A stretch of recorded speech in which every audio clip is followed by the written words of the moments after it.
j'ai mis la...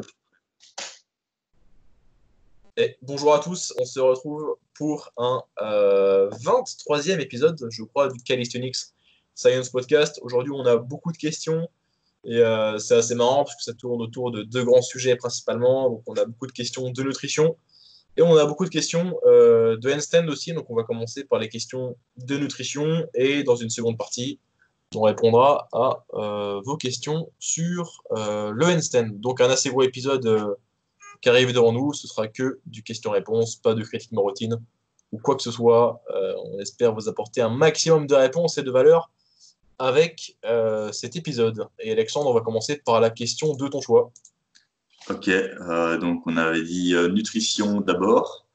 Ouais. Nous allons commencer par peut-être parler de nos nutritions à nous. Hein. Donc on a reçu deux questions qui nous demandent un petit peu ce qu'on mangeait nous. Donc il y a Antoine d'Allemagne qui demande comment est-ce qu'on gère notre nutrition et Martin qui nous demande nos habitudes alimentaires et comment est-ce qu'on mange en manière générale. Tu veux commencer Ouais, à décrire ouais, je vais commencer. ta diète?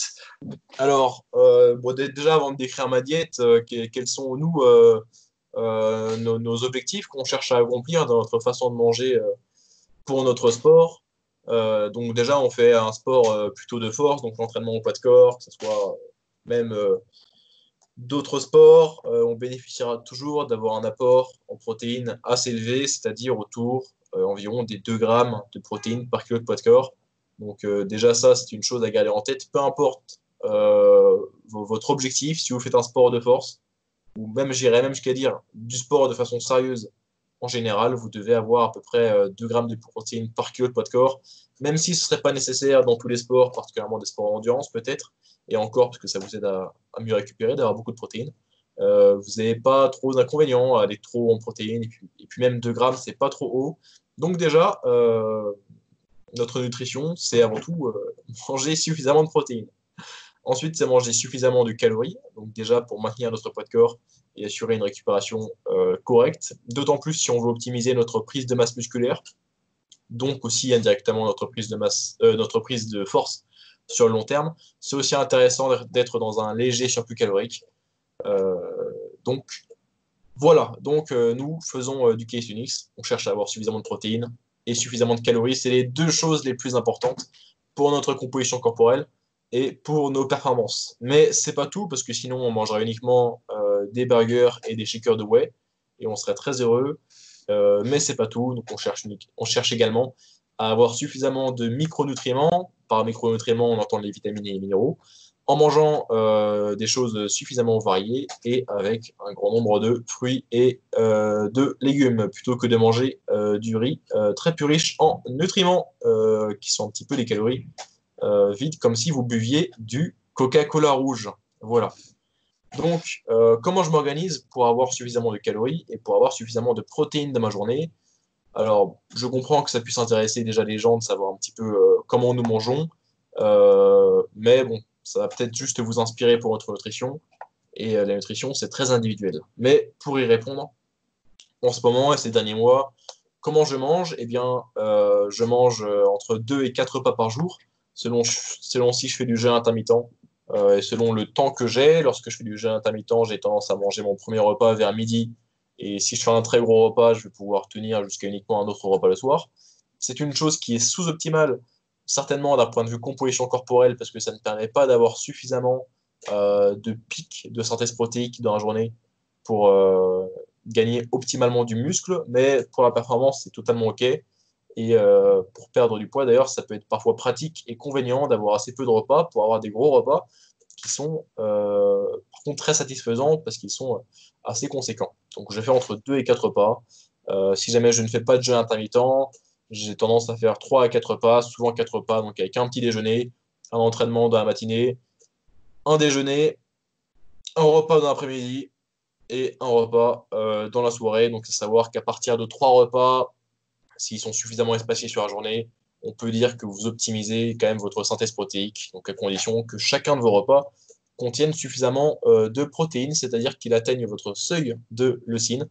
On en a beaucoup parlé sur d'autres podcasts, mais je ne vais pas y revenir, mais vous atteignez votre seuil de leucine en consommant environ 0,3 g de protéines par kilo de poids de corps issus de sources de qualité, c'est-à-dire du poisson, des œufs, des produits laitiers, de la viande.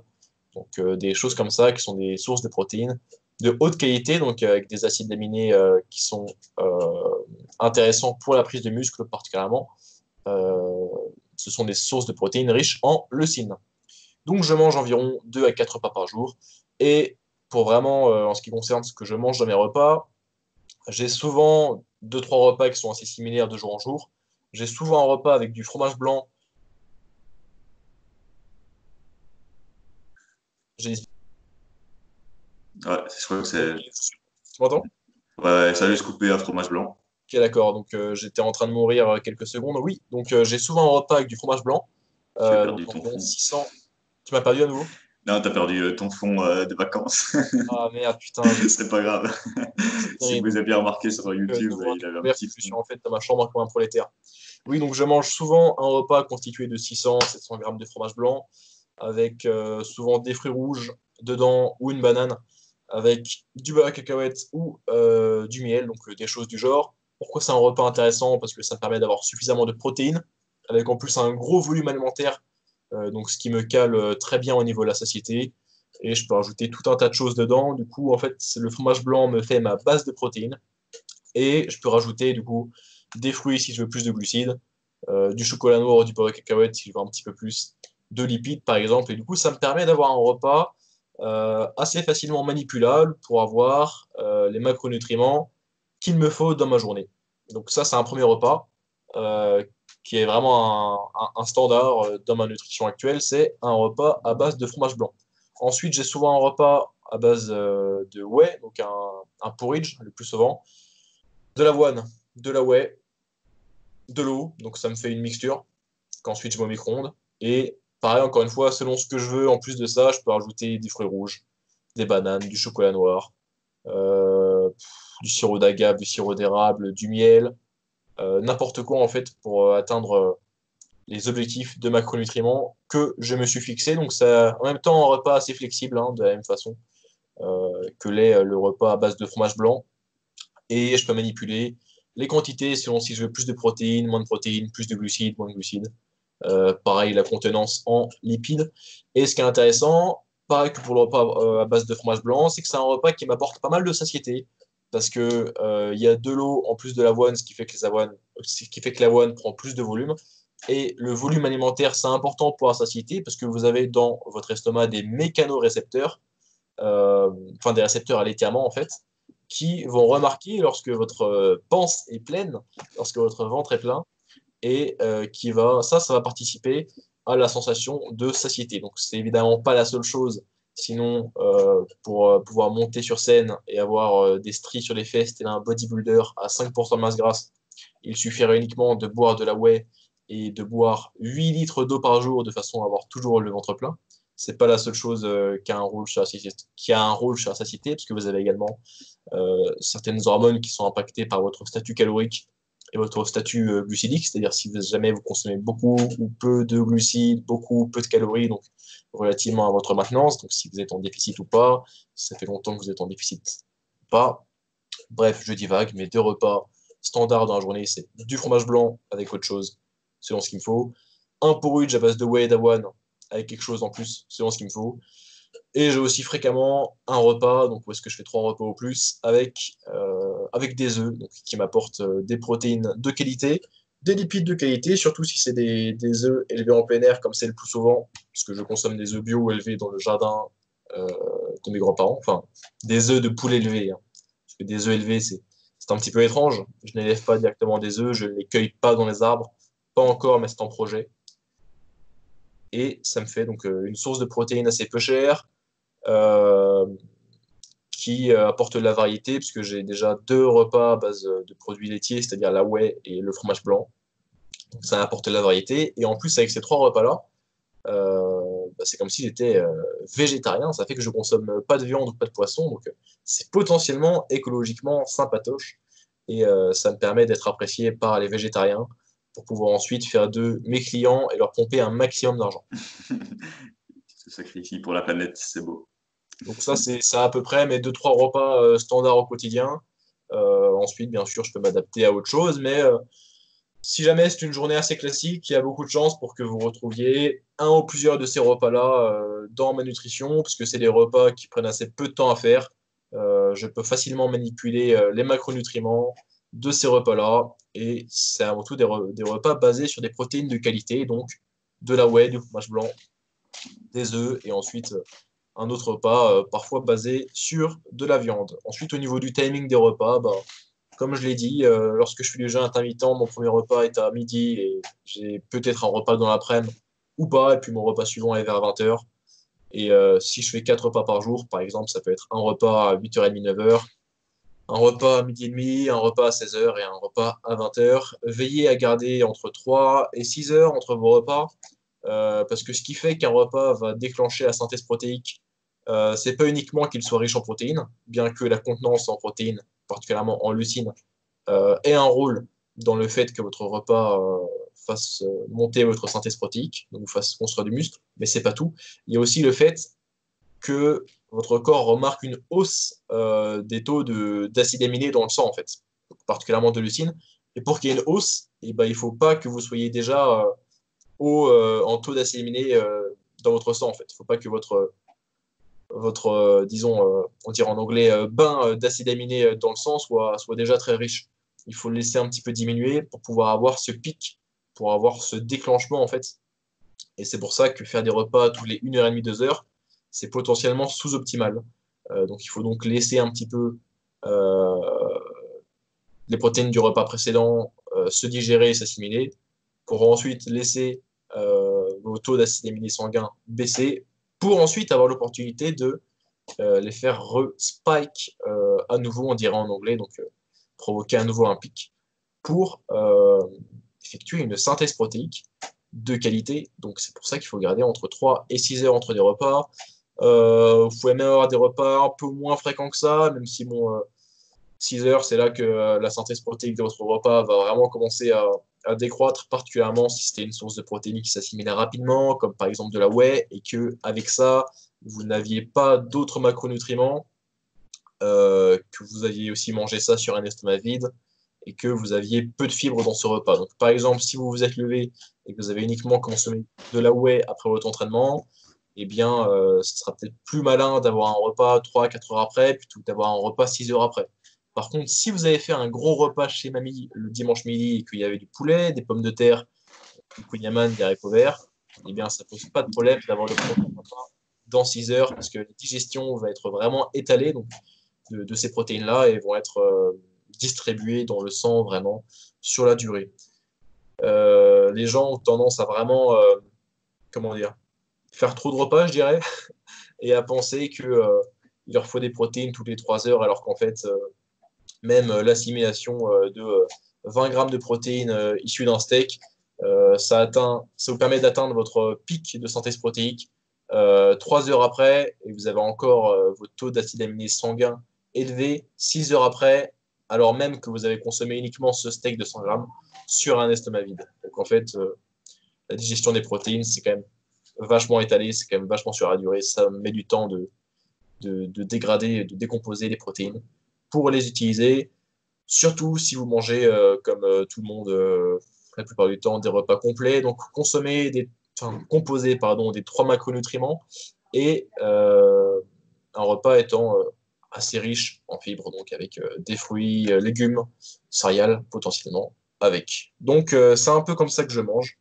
2 à 4 repas, environ 2 grammes de protéines par kilo de poids de corps. Également, en ce moment, je ne traque pas, donc je ne quantifie pas, je ne mesure pas ma nutrition.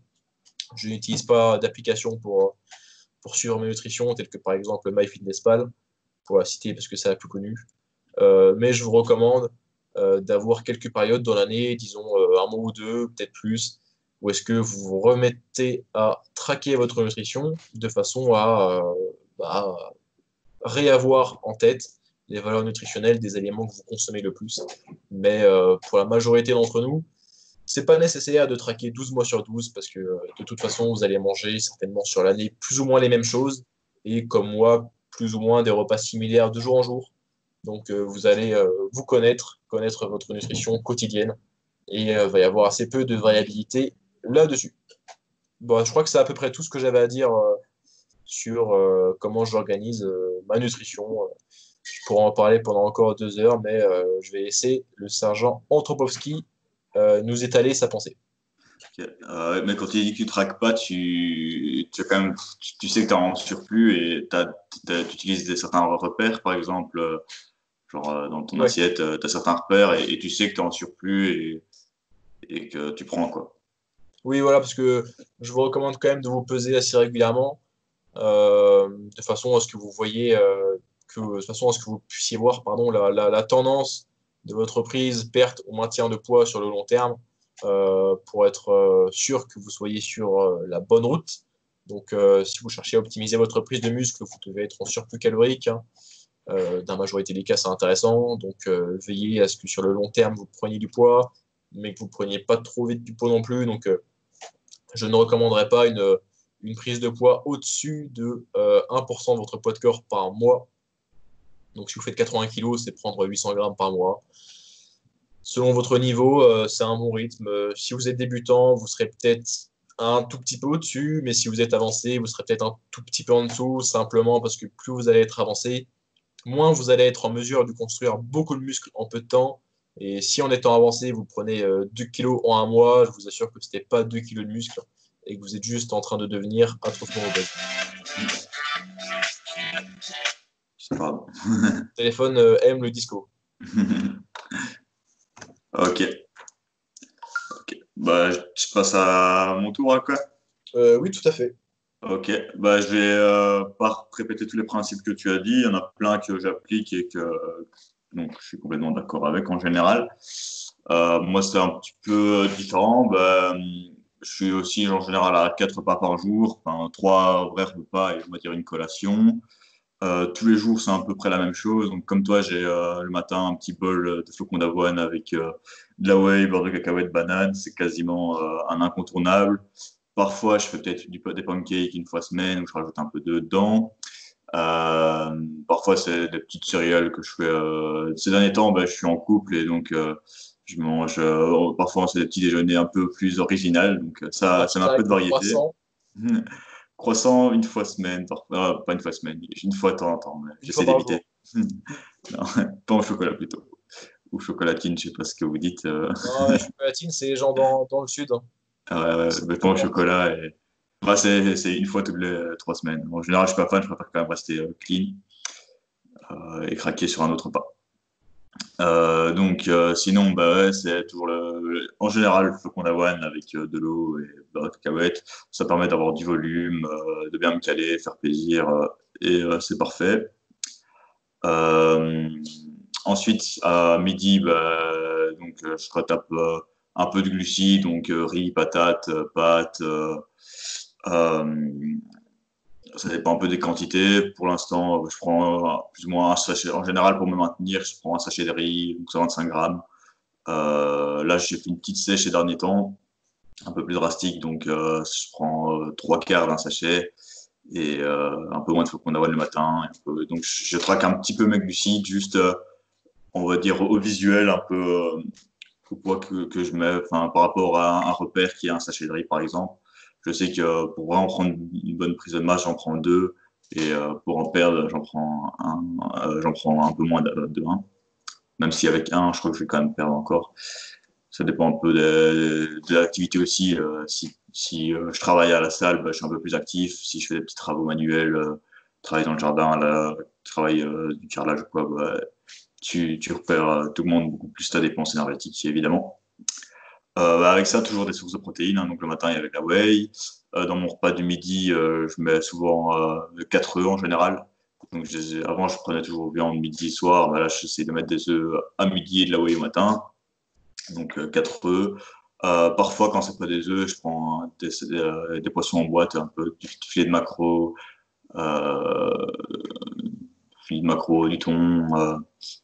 Un peu, toujours essayer d'avoir un peu plus de gras, on va dire, avec. Et un peu de légumes.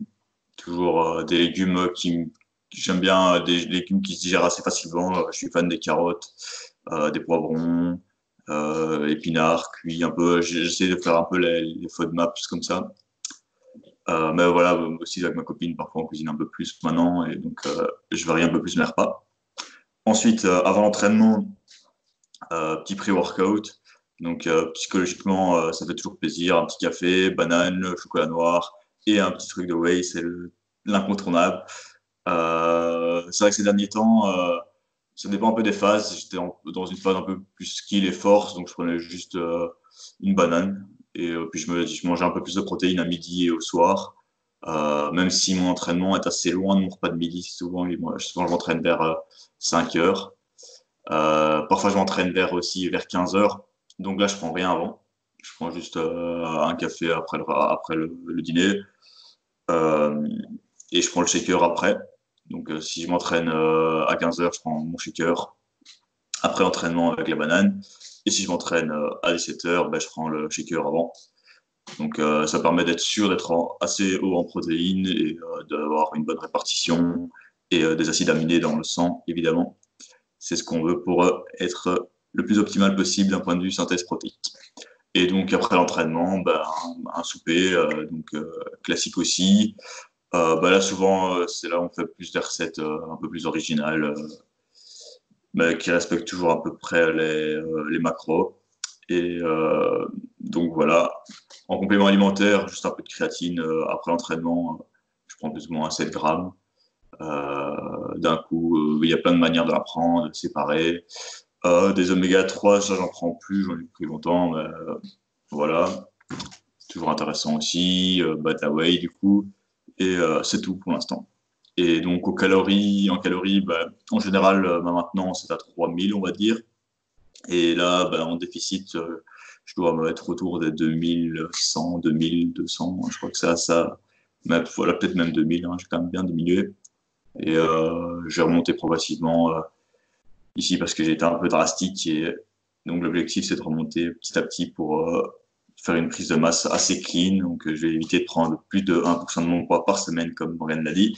Moi, je conseillais plutôt 500 grammes par mois en général, donc par Bon, semaine. en fait, le souci à donner une valeur absolue de 500 grammes, c'est que ça peut être adapté à un individu, mais pas du tout à un autre. Parce que si tu dis 500 grammes et que tu as une cliente femme qui fait 42 kilos et un client homme, comme disons Gwendal, qu'on avait interviewé sur le podcast, qui fait 100 kilos, Ouais, ça peut carrément. être adapté pour l'un, mais pas adapté pour l'autre. Donc, je pense que donner un pourcentage, Ouais, ça permet d'inclure plus de personnes dans l'équation. ouais, je suis d'accord. Je suis d'accord. C'est vrai que ouais, je suis d'accord. Donc, voilà, hein, c'est un peu ça ma nutrition, hein, avec un petit craquage par semaine en général. Et Tacos. giga tacos ou quoi. Non, pour l'instant, ces derniers temps, j'en fais un peu moins, un peu plus contrôlé. Et, donc voilà. Voilà, c'est la diète. Si vous voulez plus d'exemples, j'ai fait quelques vlogs sur ma chaîne. Morgane aussi a mis une journée dans sa diète, mais en sèche aussi, je pense. Ouais. Donc, vous allez voir un petit peu nos talents de cuisinier et, et vraiment en concret ce que ça donne. Ok. Voilà. J'espère que vous avez désormais un bon insight, un bon coup d'œil sur notre nutrition personnelle. J'espère que ça vous a plu et qu'on vous a apporté quelques idées, quelques principes, même si bon, je préférais détailler un petit peu pourquoi je faisais les choses, parce que vous donner uniquement ma diète, ça sert à rien. Voilà. Si vous voulez Arrêtez de devenir regarder comme des nous, vidéos de la diète de type bodybuilder, on s'en bat les couilles parce que vous n'allez pas manger comme ça vous convient pas, et ils savent même pas pourquoi ils font ça. Du coup, il faut ouais, d'abord connaître les principes.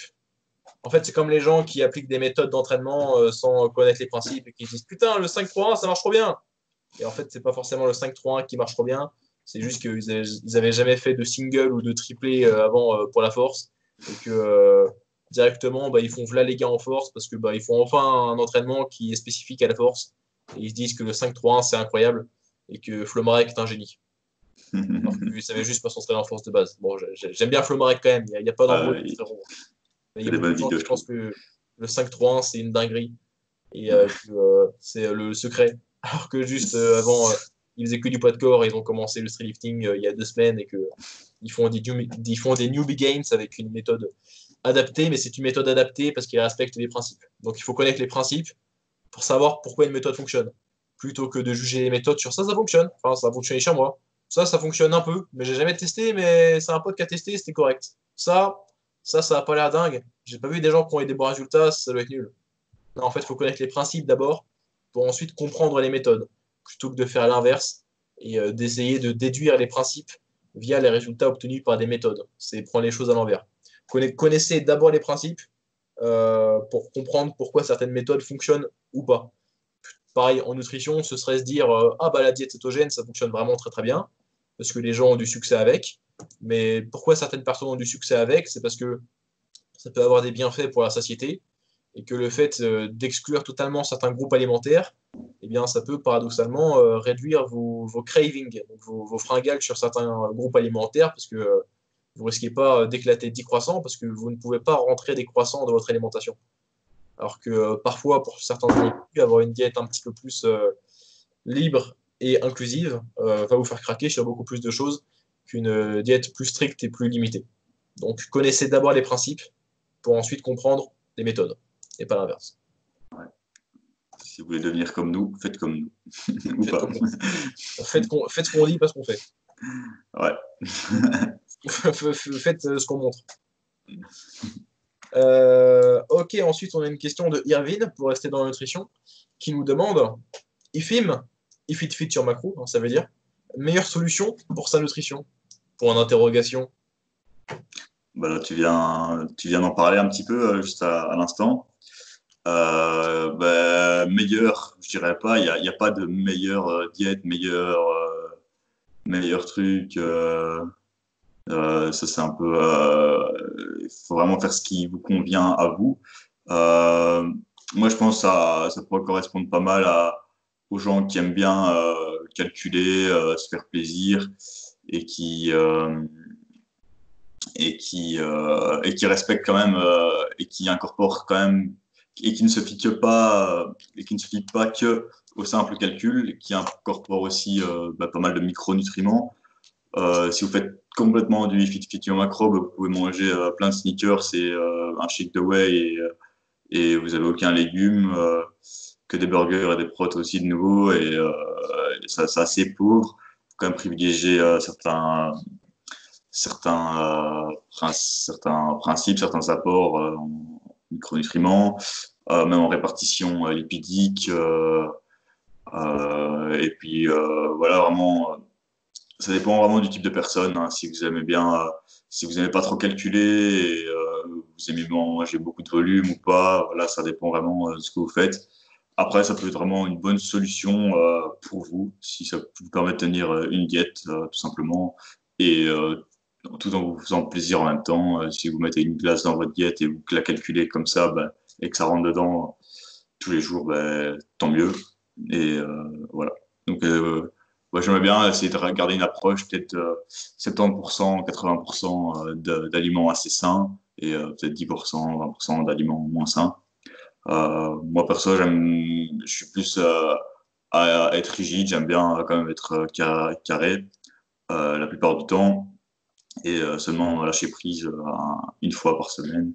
Tandis que d'autres préféreront être plus laxistes, on va dire, la plupart du temps.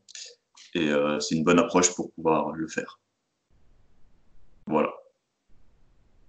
Ok, ouais, bah, je suis assez d'accord, mais je vais quand même détailler quelques petits principes. Alors déjà, IFIM, if it fit sur macro, ça veut dire si ça rentre dans tes macros. En fait, ça veut dire si jamais tu respectes tes macronutriments de la journée, tu peux rentrer n'importe quoi dedans. Disons que vous avez pour objectif de manger 2400 calories, composé peut-être 200 grammes de protéines, ce qui fait 800 calories, et ensuite vos 1600 calories restantes, disons qu'il y a 100 grammes de lipides, ce qui fait 900 calories, et que les 700 calories restantes, vous les remplissez avec des glucides, ce qui doit faire quelque chose comme 175 grammes de glucides.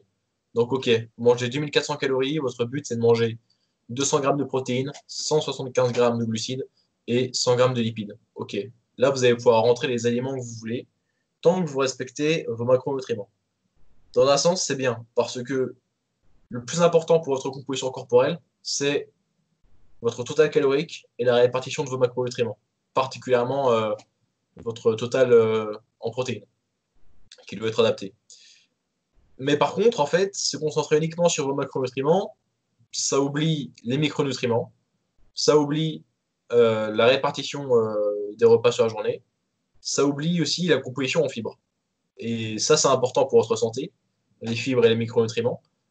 Si vous mangez pas suffisamment de fibres, euh, eh bien, vous allez choper un cancer du côlon et et vous allez devenir diabétique parce que les fibres participent à la régulation de votre glycémie parce que simplement, ça va ralentir votre digestion. Donc, ça va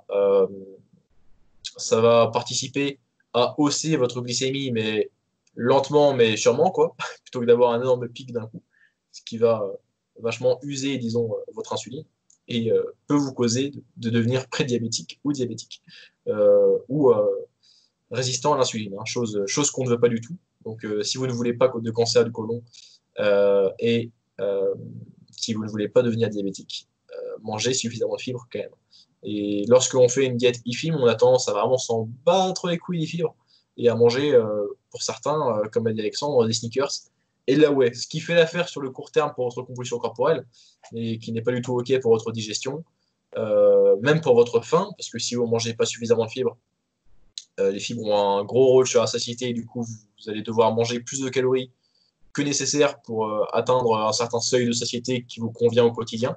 Et du coup, vous risquez de prendre du poids un petit peu plus vite que prévu, ou alors vous risquez de rendre votre sèche, votre déficit calorique, nécessairement difficile, parce que vous allez avoir beaucoup trop faim, alors que se pencher sur d'autres aliments plus intéressants niveau satiété vous faciliterait la tâche.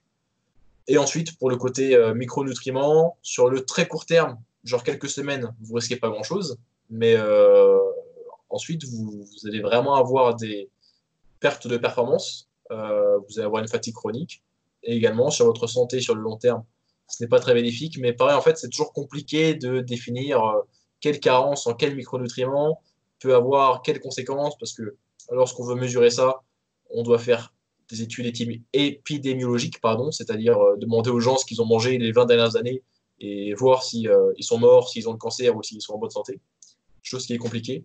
Et puis même, c'est compliqué de faire des études où est-ce qu'on contrôle de A à Z la nutrition de des individus en leur disant, OK, toi, pendant 2 ans, tu vas pas manger de zinc, donc vraiment zéro zinc, parce que déjà, ça couperait beaucoup de groupes alimentaires. Et également, niveau éthique, c'est compliqué parce que volontairement, vous allez couper les apports d'un nutriment qui est certainement essentiel. Donc, c'est un petit peu cruel. C'est dangereux.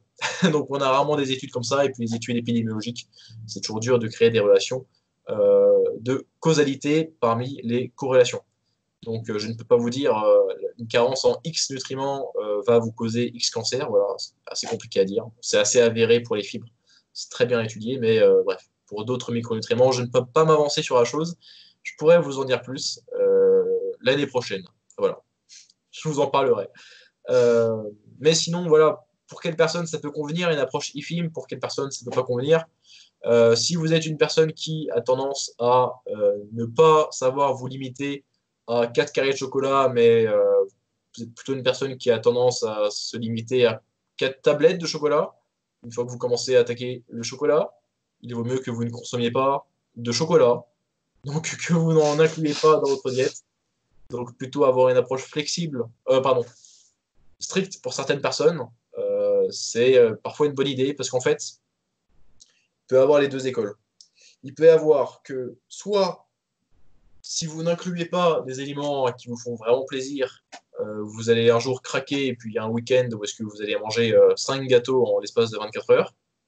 Ou alors, au contraire, volontairement vous vous en privez parce que vous savez que si vous commencez le beurre à cacahuètes, vous allez finir le pot, vous allez finir les 300 grammes d'un coup, ce qui va vous coûter 2200 calories sur votre journée et va vous forcer à boire uniquement de l'eau, goût, eau, le reste de la journée. Donc les deux approches peuvent être OK. Je pense que sur le long terme, c'est faisable, mais il faut avoir une version pas trop extrême du e-film. C'est-à-dire, comme Alexandre a dit, c'est pas parce que vous faites du e-fit feature macro qu'il faut toujours choisir les aliments les plus transformés et les moins riches en micronutriments. Je pense que la meilleure approche du IFIM, c'est plutôt de voir ça comme une approche globale de la diète flexible. Et la diète flexible, ce serait plutôt une mentalité, plutôt un style de vie que uniquement le focus essentiel et limité sur la composition en macronutriments de votre diète. La diète flexible, c'est plutôt savoir donner de l'importance à ce qui est important et savoir ignorer les détails lorsque c'est pas possible d'y prêter attention. Par exemple, si vous êtes en voyage et que vous êtes en voyage en Thaïlande, disons, et que vous pouvez faire que 2 repas par jour et que c'est des repas au restaurant, et bah, stresser sur le timing des aliments, ça ne va pas vous aider parce que de toute façon, vous êtes certainement sous-optimal au niveau du timing et la fréquence des repas. Mais ce que vous avez dans votre contrôle, c'est quand même de vous débrouiller pour atteindre peut-être un objectif de 40 grammes de protéines au moins par repas sur vos 2 repas. Ça, c'est quelque chose que vous pouvez contrôler et vous allez vraisemblablement devoir vous pencher dessus et viser ça, ces 40 grammes de protéines, si vous voulez des résultats optimaux dans les limites qui vous sont imposées de ces 2 repas par jour. Donc ce serait plutôt ça l'approche de la diète flexible, c'est-à-dire de vous concentrer sur ce qui compte le plus dans les limitations que vous avez. Pareil, encore une fois, la diète flexible, c'est ne pas considérer les aliments comme étant bons ou mauvais, mais quand même préférer des aliments non transformés, riches en fibres et en micronutriments, et qui apportent beaucoup de satiété le plus souvent.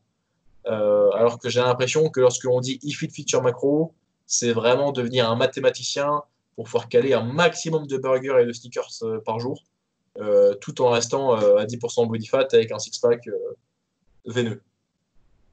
Ouais. Voilà, c'est à peu près tout ce que j'avais à dire. Ça peut convenir à certaines personnes, mais sur le long terme, je pense qu'il n'est pas bénéfique d'avoir une version trop sale du e-fit feature macro dans votre nutrition. Ouais. Mais ça part d'une bonne idée qui est de se concentrer sur le plus important pour la composition corporelle, du moins, c'est-à-dire votre total calorique et votre répartition en macronutriments. Carrément. On va passer à la prochaine question. Et oui, coach. Donc, Nilsson nous demande si une prise de masse sèche existe vraiment. Donc, qu'est-ce que tu en penses? Alors, déjà, ce qu'on entend par prise de masse sèche, c'est une période de prise de muscle, donc en étant en surplus calorique, où est-ce qu'on va prendre un maximum de muscles et un minimum de gras en même temps. Donc, c'est bien sûr l'idéal, hein, parce que tout le monde en fait a peur de prendre du gras lors d'une prise de masse, et ça va forcément arriver parce que pour optimiser la prise de muscle, on va devoir être en surplus calorique, donc manger plus de calories que l'on en consomme. Pardon, je suis bourré. Manger plus de calories que l'on en dépense, Ouais, de façon à, sur le long terme, prendre du poids, à être dans un climat, disons, physiologique, environnemental, idéal à la prise de muscle et à la récupération, et aussi à la tolérance d'un haut volume d'entraînement, donc d'une haute stimulation musculaire. Donc, est-ce que ça existe, une prise de masse sèche? Euh, je pense que oui. Je pense que on peut faire une longue période de prise de masse très productive et en prenant le moins de gras possible. Et je pense que c'est faisable, mais je pense que c'est plus difficile et que ça requiert beaucoup plus d'expérience que de faire, disons, un dirty bulk, c'est-à-dire une prise de masse vraiment dégueulasse. Et il peut avoir des inconvénients et des avantages aux deux, c'est-à-dire à une plus faible vitesse de prise de poids et une plus haute vitesse de prise de poids. Alors, dans le milieu anglophone, il y a beaucoup le débat entre Mike Israetel et Eric Helms sur le sujet. Donc, Eric Helms est plutôt un avocat d'une prise de poids lente et contrôlée, alors que Mike Israetel, lui, préfère prendre du poids plus rapidement et de découper ça avec des courtes périodes de sèche, donc ce qu'il appelle des mini-cuts, qui sont des périodes de prise de perte de poids de 3 à 6 semaines. Donc, ça lui permet, sur ses prises de masse, de prendre plus de poids plus rapidement, mais c'est entrecoupé tous les quelques cycles d'entraînement d'une courte période pour perdre un petit peu l'excès de gras qu'il a pris lors de sa prise de masse. Alors, avantage inconvénient des deux. L'avantage d'une prise de poids un petit peu plus rapide, c'est que potentiellement, vous allez vraiment pouvoir optimiser votre prise de muscle. Il n'y aura aucun doute que vous êtes en surplus calorique. C'est-à-dire que peut-être qu'un surplus calorique de 200 calories maximise à 80% votre prise de muscle. C'est des chiffres que je sors totalement de ma boule de cristal, pour ne pas dire autre chose. Et disons que peut-être un surplus de 500 calories, ça optimise à 100% votre prise de muscle. Bon, est-ce que c'est rentable de consommer beaucoup plus de calories pour prendre un poil plus de muscle? Eh ben, on se pose la question, parce que ça vient en même temps avec une plus haute prise de gras. Mais au moins, on est sûr qu'on est en surplus et on est sûr qu'on gagne du muscle au plus haut rate possible, à la plus haute vitesse possible. Mais ça vient avec du gras en plus. Et au moins, comme ça, on risque pas de stagner, on risque pas de faire du gain-taining, comme on dirait en anglais, c'est-à-dire une prise de poids où est-ce qu'en fait on prend tellement lentement qu'on ne sait même pas si on prend du poids ou pas et qu'en fait on a peut-être stagné pendant plusieurs mois à être à maintenance parce qu'on avait peur de prendre du poids. Donc avantage d'une prise de poids plus rapide, vous êtes sûr d'être en surplus, parce que parfois avec des petites fluctuations, disons vous avez mangé au japonais samedi dernier, ok, vous avez pris du volume alimentaire, donc votre estomac pèse plus lourd, vous avez pris un petit peu d'eau, parce que c'était très riche en sodium et en glucides. On ne sait pas vraiment si vous avez pris du poids à cause du JAP ou si vous avez pris du poids parce que la semaine dernière vous étiez en surplus tous les jours de la semaine. Ok. Avec un surplus calorique plus élevé, vous êtes sûr d'être en surplus. Vous êtes également sûr de certainement optimiser votre vitesse de prise de muscle. Mais l'inconvénient, c'est que vous prenez plus de gras. Et avantage, inconvénient d'une prise de poids moins rapide, c'est que bon, vous avez quand même certainement optimisé vachement bien votre prise de muscle, même avec un surplus assez faible de, disons, plus 10% de votre maintenance calorique. Donc, mangez 110% de votre maintenance calorique. C'est-à-dire que si votre maintenance est à 2000 calories, vous allez peut-être manger en surplus 2200 calories. Vous allez certainement quasiment optimiser votre prise de muscle, comparé à si vous mangez beaucoup plus. Un avantage aussi, c'est que vous allez rester plus sec pendant plus longtemps, donc vous allez pouvoir voir plus facilement observer, quantifier, visualiser vos gains musculaires sur votre physique au jour le jour, parce que lorsque vous prenez beaucoup de gras en même temps que vous prenez du muscle, vous allez même sur le moment paraître moins musclé, parce que être sec, ça vous fait paraître plus musclé. Donc si vous prenez du gras, vous allez perdre en détail musculaire et vous allez sembler moins musclé, tout simplement. Donc ça va être plus dur de voir les progrès, comparé à ce rythme de prise de poids plus lent.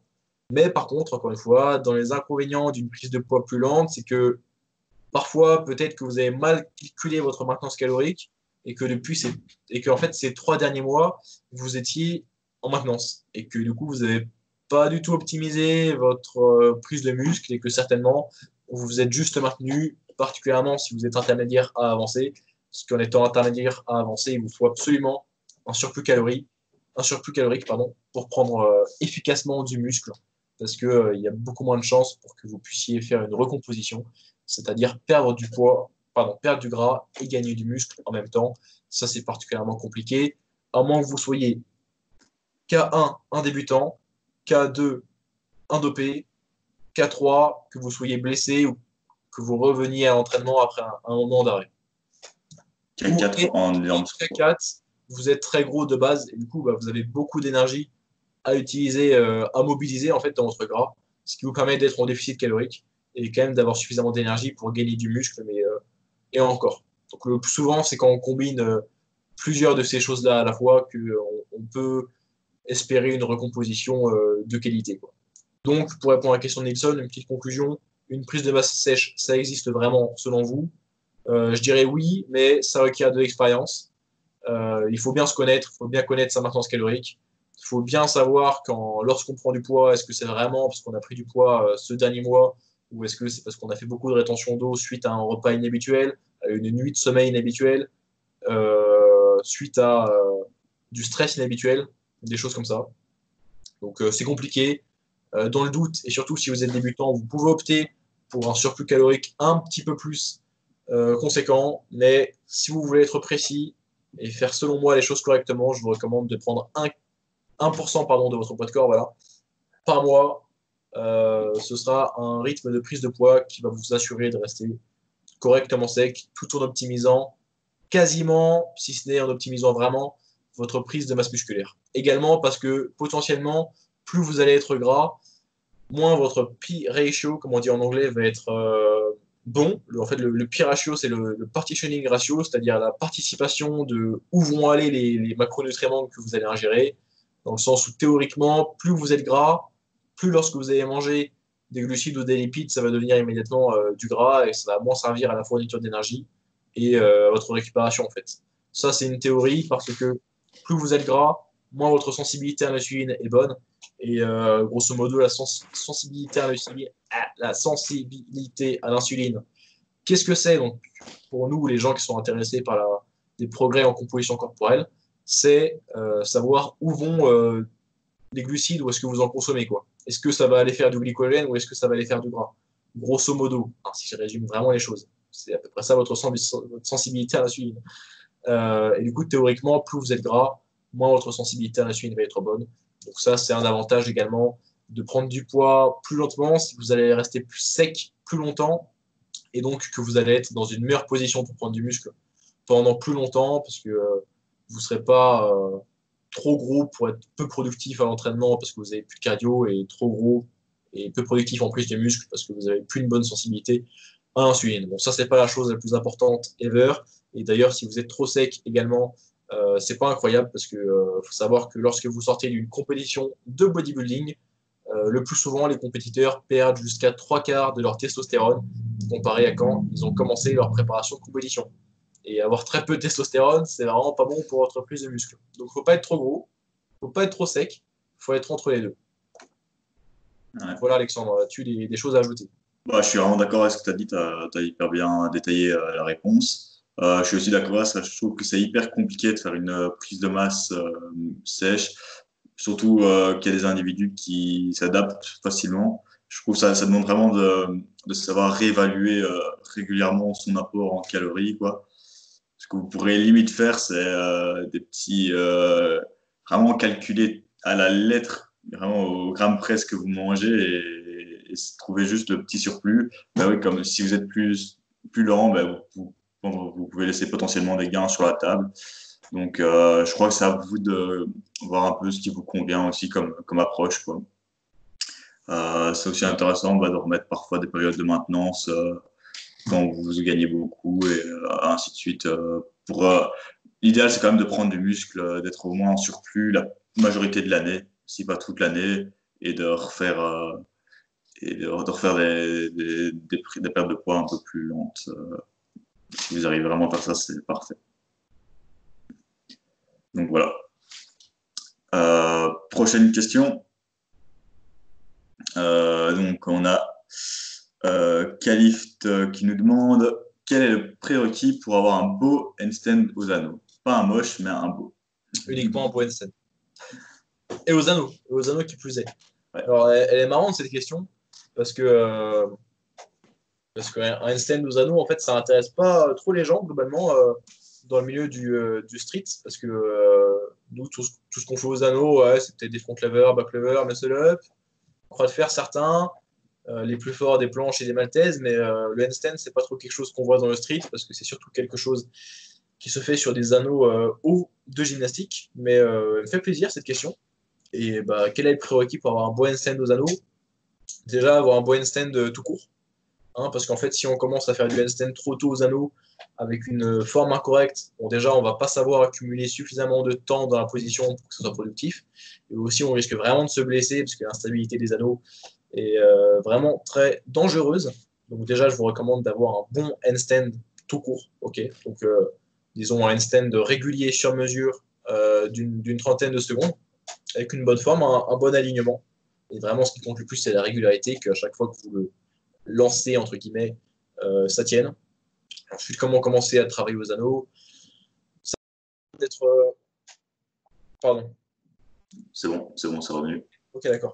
Ça a coupé. Donc, ça peut être bien d'être déjà à l'aise en support hold, c'est-à-dire en appui aux anneaux bras tendus, particulièrement avec une rotation externe d'épaule et une supination des avant-bras, c'est-à-dire les anneaux tournés vers l'extérieur, donc les anneaux non pas parallèles l'un à l'autre, mais un peu tournés vers l'extérieur. Ouf, ouf, le chien. J'ai coupé le micro. Merci. Donc, je vous recommande de commencer à travailler un petit peu sur ce support hold là, qui va à la fois conditionner vos coudes, mais également vous faire gagner en stabilité, vous habituer aux anneaux. Et ensuite, bah, comme toute progression de handstand, en faire déjà au mur. Donc, ça peut être compliqué au début quand même d'avoir un bon setup, donc pour pouvoir avoir vos anneaux proches d'un mur.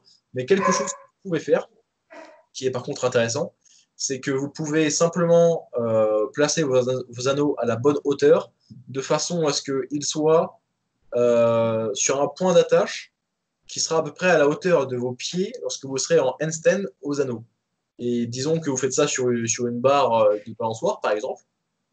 C'est l'idéal si, une fois que vous êtes en handstand aux anneaux, vous avez juste le bout de vos orteils qui arrive à la hauteur de la barre de balançoire, donc le point d'accroche de vos anneaux, quoi.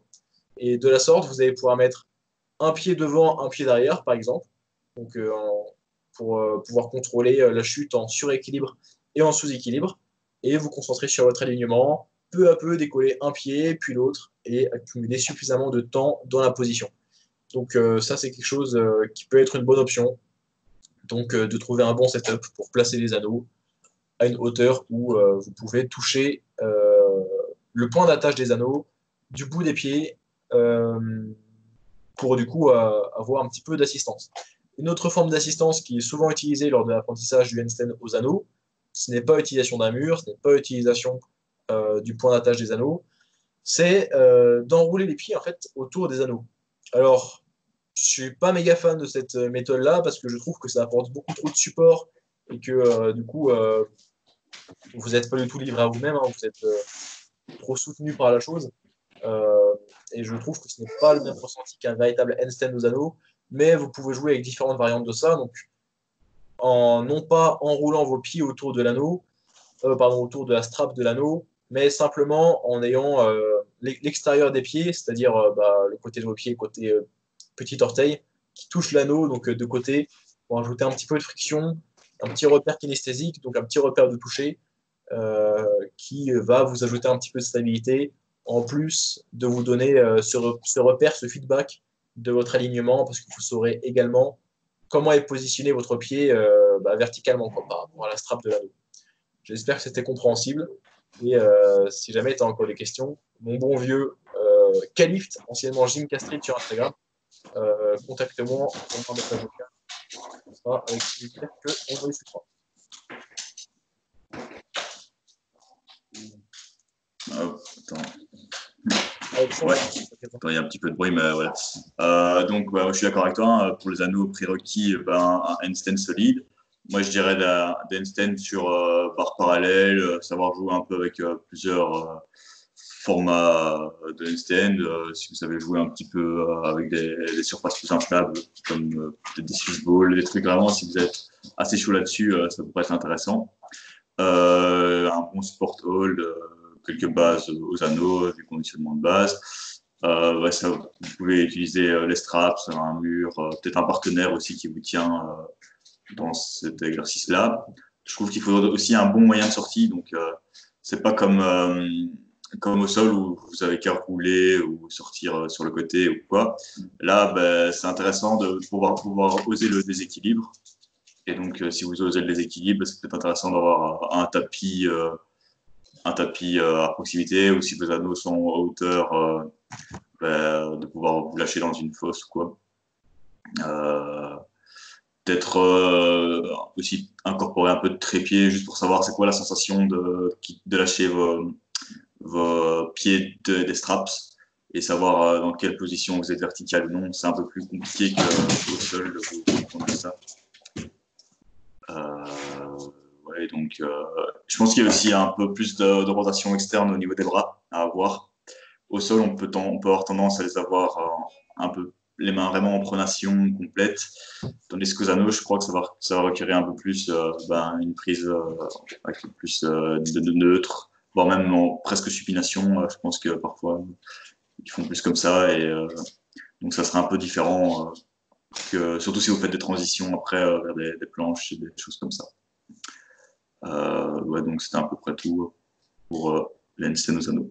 Ouais, c'est ça, tu as ajouté le bon point que oui, j'ai pas évoqué, mais j'aurais dû y penser. Il faut avoir un moyen d'entrer dans la position, en fait, parce que si vous voulez pouvoir tenir votre handstand sur des anneaux hauts de gymnastique, vous n'allez pas pouvoir kick-up comme vous le ferez avec des anneaux vraiment à ras-le-sol, et même kick-up sur des anneaux à ras-le-sol, c'est extrêmement compliqué. Donc la meilleure méthode pour avoir une entrée plus régulière, c'est quand même d'avoir une press to handstand ou n'importe quelle variante, enfin, peu importe n'importe quelle variante de press to handstand, pour pouvoir avoir une entrée un petit peu plus contrôlée qu'un kick-up, qu'une montée en ciseaux, puisque en fait, ça va ajouter beaucoup d'instabilité d'avoir une entrée peu régulière, aléatoire et avec beaucoup d'élan. Donc, travailler les entrées, avoir des bonnes entrées au sol, au parallèle et sur différentes surfaces, ça va vous aider. Et il faudra vraiment bien travailler les entrées aux anneaux pour avoir un bon handstand aux anneaux, quoi. Pour avoir une entrée efficiente et régulière. Ouais. Un petit moyen, moi je le fais un peu pour faire le kick-up, c'était juste faire une petite handstand push-up sous anneau. Tu pousses et puis tu t'aides un peu des straps à la fin. Ouais. Si tu arrives à l'avoir, à t'aider le moins possible et puis te caler, bah, c'est intéressant. Oui, puis si vous êtes plus à l'aise bras tendu, bah, une petite presse, c'est encore plus classe. Donc voilà. Ok. Voilà, je pense qu'on a fait le tour des questions pour cet épisode 23. C'était Ah intéressant. non, il y a Ah Martin oui, euh, la dernière. Ah bah ça c'est une question. Ouais, c'est une question pour moi. Alors il y a Martin donc de la chaîne Exilibre. Alors je sais pas, enfin c'est son compte Instagram. Je crois que est-ce que c'est le nom de sa chaîne aussi? Ouais, c'est le nom de sa chaîne aussi et son compte Ok, Insta, voilà, c'est le nom de sa chaîne son Exilibre. nouveau blaze. 49 abonnés, 49 abonnés, 4 vidéos. Allez vous abonner, on l'a reçu sur le podcast récemment. Ouais, si vous êtes C'était fan de handstand, c'était à 3 épisodes. Non, ah non, c'était à 5 épisodes, 5 épisodes désormais. Donc c'est un collègue belge qui fait beaucoup de handstand. Il handstand 6 fois par semaine en ce moment. Et il a pour objectif le one arm handstand. Mais ne vous inquiétez pas, je l'aurai avant lui. Parce que je m'entraîne mieux que lui. parce que Et ça tu me es un fera. coach. Quoi? Parce que tu es un coach. Ouais, en fait, je suis Parle-nous-en. tricheur, j'ai un coach. Et c'est justement sa question, donc on va en parler. Sa question, c'est parle-nous de ton coach et de ce que tu as appris, / mis en application.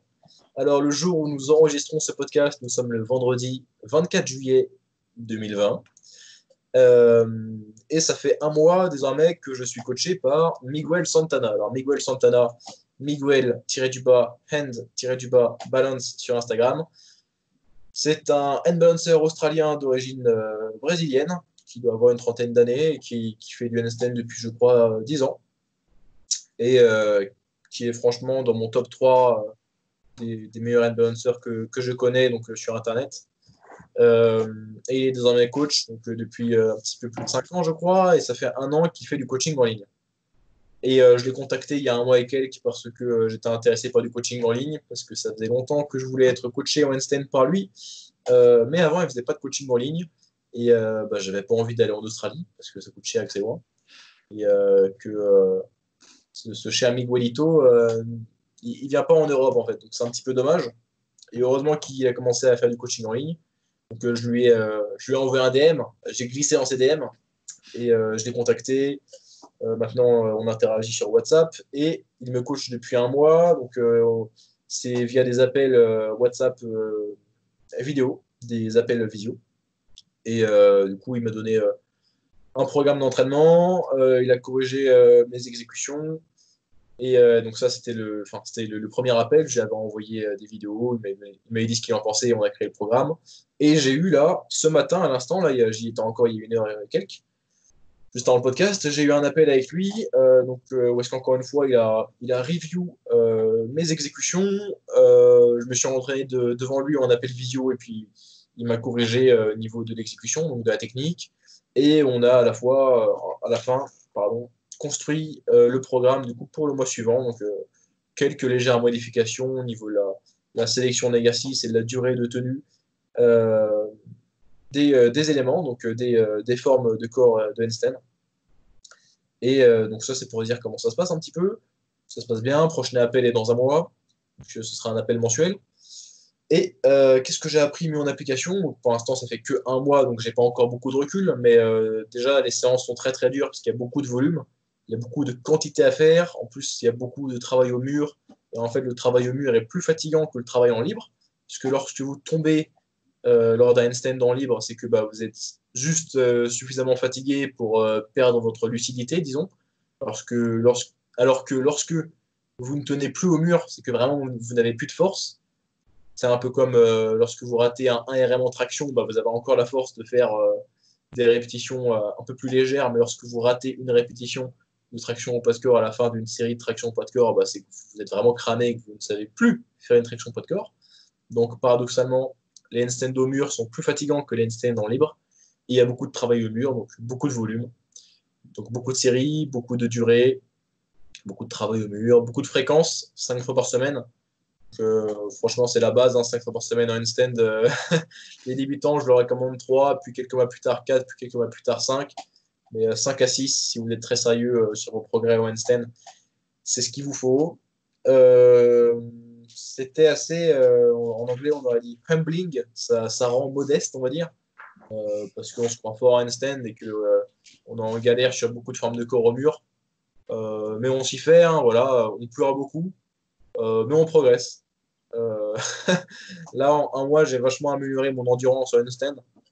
J'ai battu un PR, personal record, donc j'ai mis avant-hier un handstand freestanding, donc en libre, d'une durée de 69 secondes, alors que mon ancien record était de 64 secondes, donc ça progresse en endurance. Et ça progresse également en forme, parce qu'il y a beaucoup d'exercices au mur, donc des formes de corps qui ont pour vocation d'ouvrir davantage les épaules, donc de gagner en flexion d'épaule, d'améliorer mon alignement. Et ça fonctionne. J'ai, je pense, le meilleur alignement que j'ai jamais eu de ma vie en handstand. Donc ça, c'est cool, hein, deux choses sur lesquelles j'ai progressé, mon endurance et mon alignement, donc ma force en général également. Et je vous tiendrai au courant dans les prochains mois de mon avancée et de comment je vais avoir mon one arm handstand avant Martin. Ouais. Je sais pas, j'ai peut-être oublié des choses, Alexandre. Tu m'avais déjà décrit un peu tes séances type. Décris-nous-en peut-être une, qu'on se fasse une idée. Je trouve ça Je ne c'est. sais pas si j'ai le droit, mais bon, Ah ouais. il y a Peut-être 20 il y a pas 22 méga précis. séries de handstand sur, je crois, 7 exercices différents. Non, 8 exercices différents, dont 3 exercices qui sont des entrées. Donc à la fin de la séance, je fais des entrées en tuck, donc des sauts en tuck. Je fais des sauts en straddle, entrée en straddle. Et je fais des kick-up, donc des entrées en ciseaux, donc, qui est l'entrée la plus classique, hein, donc, lorsque vous faites une fente pour lancer votre handstand. Donc il y a ça à la fin de la séance. Il y a beaucoup de travail en mur. Les 2 tiers du travail, c'est fait au mur et un tiers, c'est fait en libre. Et voilà, quoi, c'est beaucoup de conditioning, donc beaucoup de hold long à vocation de gagner en endurance. Et 2 fois par semaine, à la fin de la séance, j'ai des press to handstand à faire au mur. C'est un peu chiant, ça me fume, mais il faut bien le faire. Et ça me rend plus fort. Donc voilà, et puis parfois, de temps en temps, je fais légèrement du hors-programme et je lance quelques press to handstand à la fin de l'échauffement pour les tester. Et puis c'est ce que j'ai mis en story hier. Ça fonctionne encore, voilà, je veux juste m'assurer de les garder, d'être toujours capable d'en faire en libre, en freestanding, parce qu'actuellement, je travaille très peu les press to handstand et j'en fais uniquement 2 fois par semaine au mur, donc des press to handstand de dos au mur. Ce qui, selon moi, n'est pas la meilleure variante, mais je ferme ma gueule, je l'ai fait quand même, et on va voir dans quelques mois le résultat. Voilà, c'est aussi ça d'avoir un coach, c'est de faire ce qu'il dit, même si on n'est pas tout à fait d'accord, et puis ensuite d'apprendre, et puis vous verrez peut-être que dans 6 mois, je recommanderai les press to handstand assistés dos au mur. Car je suis influençable. Ouais, j'étais comme toi aussi, hein, j'étais très sceptique sur ça parce que par les handstand dos au mur, presque pas les presses dos au mur, pardon. Parce que personnellement, je linais à fond, j'avais mes mains à je sais pas combien de centimètres du mur. Et j'en ai bouffé pendant 2 mois avec du Todd System, puis il m'a même fait faire des foules. Ouais, je progressais sur cet exercice-là, mais mes mains n'arrivaient pas vraiment à se rapprocher du mur. Et ça m'a permis d'avancer en libre après, quoi. Même si ça ressemblait toujours à cette forme-là en libre, donc un peu plus planche-presse. Mais ça m'a quand même permis de les valider, quoi. Donc voilà, même si à la base on est sceptique sur une méthode, si elle rapporte des résultats quand même, on est content. Ouais, puis ce qui est bien quand on a un coach, enfin, un avantage, c'est qu'on on tente des choses qu'on n'aurait pas tenté outre mesure parce qu'on avait des a priori. Donc ça nous enrichit un petit peu. Et puis si ensuite, au bout de quelques mois, on voit que bon, ça n'a pas été très productif, c'est bien parce que du coup on se dit ah bah j'avais peut-être des a priori qui se sont avérés vrais, du moins dans mon cas personnel anecdotique. Et puis si jamais au contraire vous avez tort, bah, c'est bien parce que vous avez évolué, quoi, vous avez appris quelque chose. Voilà. Ah, attends, non, bah, après on a une autre question. Bon, on va se la garder pour un autre podcast, parce que ça fait déjà long. Mais c'était Ah la ouais, question ouais, ouais, on va regarder pour notre podcast. entre le street workout et d'autres pratiques. Ah ouais, ça, ce sera excellent, ça. Ce sera l'introduction du prochain podcast. Ça va vous régaler, ça va être une splendide discussion. Ça va être génial.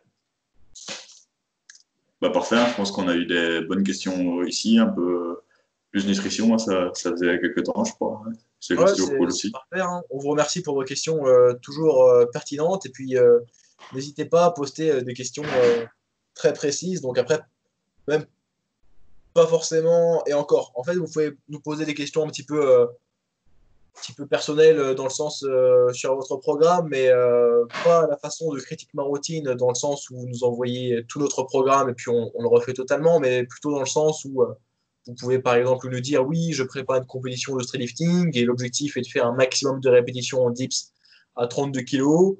Quelle est selon vous la meilleure méthode pour gagner en endurance de force à cette intensité-là ou des choses comme ça? 48 kilos l'ellipse. Et ce sera pour le prochain podcast, on va y répondre. 48, bah 48 ou 32, ça dépend des compétitions. Ouais, ça dépend. Apparemment, les compétitions de beau gosse en Belgique, c'est 32 en traction, 48 en dips. Ouais, pour couper les meilleures compétitions. D'ailleurs, qu'en est-il de la NPSC 2020, monsieur Alexandre Antropovski?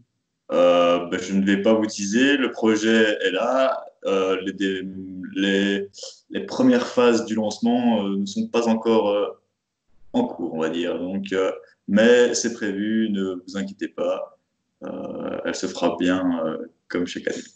Alors, j'ai eu une armée de streetlifters chauds de ma région qui ne demandent qu'à participer à la NPSC édition Ah, 2021. ça va être très très dur. Il va Euh, falloir faire des J'aimerais qu'elle ait qualifications. lieu et que la logistique soit excellente, peut-être même peut-être sur 2 jours. Ça serait pas mal parce que là, je vais ramener une fine équipe. Ok, ok, Dès qu'ils ok. sortent de stream, hashtag Kwasi, hashtag Antoine, hashtag Hugo, hashtag tout le monde en fait, hashtag, ils vont venir. Pour en tenir compte. Donc voilà, merci de nous avoir écoutés jusqu'au bout. C'était un épisode Merci à tous. qui, je pense, va vous plaire. Si vous a pas plu, mettez votre meilleur dislike. Ça vous Lâchez des influencera. commentaires parce qu'on n'écoute pas les rageux, on va pas vous lire. Voilà. On va supprimer votre commentaire parce que c'est nous qui décidons des avis que vous donnez sur la chaîne. Bisous! Bisous.